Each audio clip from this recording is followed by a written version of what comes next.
this sound familiar to you? We have this amazing website. We just launched it.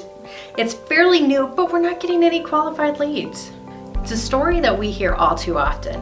And as heartbreaking as it is for me to hear that from clients that walk through our door, it's way more frustrating for them who've invested tens of thousands of dollars into their website to have it not perform the way that they were promised. Welcome to Down Digi, where we're getting down to the business of digital marketing.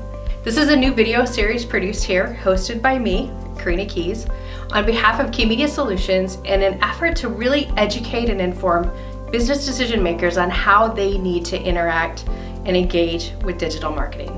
So with that, today we're going to talk about your corporate brand presence and the story that's being told with or without your knowledge online to your potential customers.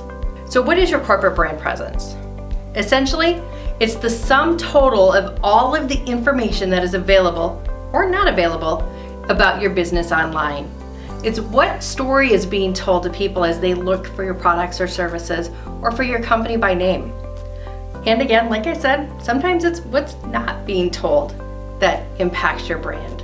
So it includes obviously your website, the information you put on your website, but it also includes your social and your corporate social pages and the information that you're posting or not posting about your company on those pages. Your reviews make up your brand presence. What are people saying about you? And whether you have 3 reviews or 3,000 reviews, there's still a story there. It's news articles. Have you been featured in the local media? And has your company been mentioned in those things?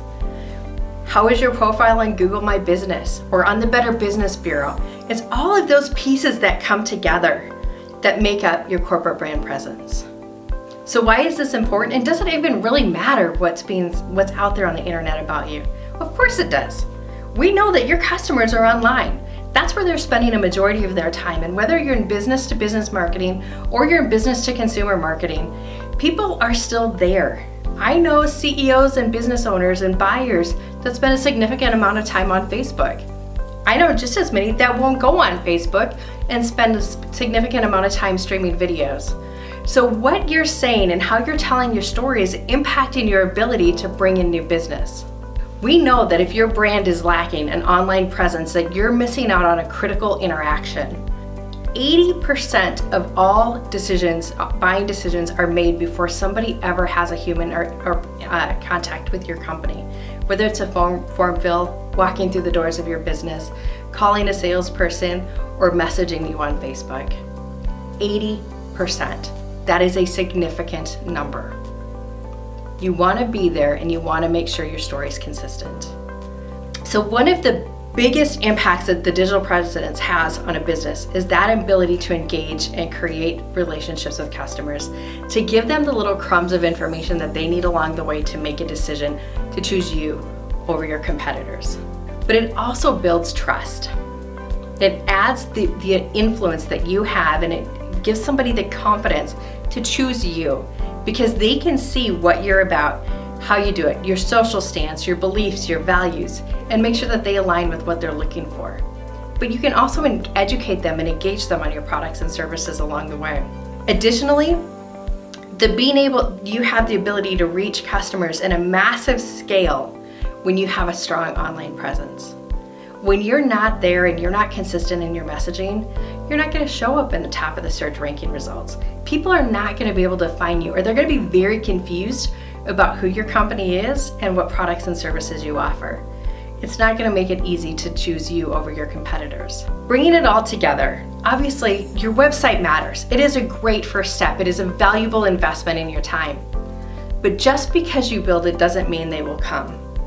You have to be consistent with every other aspect of your business. You need to understand what your business is and what the message is and the story that you're portraying across the entire web. Take a good hard look at your social media profiles. Look at it from an outsider's perspective. Are you consistent in the information that you're posting? Is that information that's helpful for your clients and customers to be able to make a decision? Are you showing up consistently? Are your profiles completely filled out? And do you have all of the information in there and links to your website and phone numbers so that they can reach out to you when they're ready?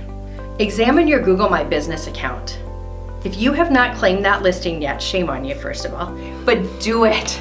But then make sure that you use it, that information is complete, that you have every piece of information available to your customers through that. You've got links back to your website. You've got links back to your catalogs. Your hours are correct. And that's been a big thing this year that we've seen a lot. You need to make sure the information is updated and current. Add photos, add videos, add links to your blog. Make sure that all of that information is there, complete and easy to follow.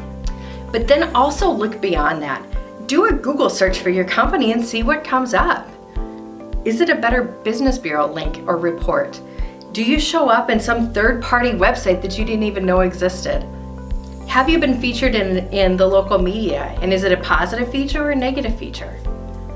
Are you responding to the reviews that are happening for your business and giving feedback and replying to people that have made the effort to reach out to you? I mean, I think we've all heard the story around reviews, right? That only about 10% of the population will actually take the effort to come back and review your company, whether it's based on service, product, delivery, whatever the case may be. But most of those people are far more likely to leave a review based on a bad experience than a good experience. So we know negative reviews and not so glowing reviews are going to happen, but how are you responding to them in a way that helps resolve the problem and leaves your company looking in a good standing? So we've got a whole lot of tips for you on our blog, on our website. There's going to be a link in the comments below, so you can just click on that. It's completely free content. You don't have to give us your email address. We're not asking for your social security numbers or names, but you'll be able to go in and get some additional insights and helps when it comes to understanding your online corporate presence. So thank you for joining us today for Down Digi. This is a first for us. We're brand new, we're starting up, so we would love your feedback. Please let us know what we can do to make this better and more engaging for you or more helpful for you. And if you have a burning question, or maybe a not so burning question, leave it in the comments below and we'd love to be able to answer that for you, maybe feature it in a future video. Thank you for your time. Have a great day.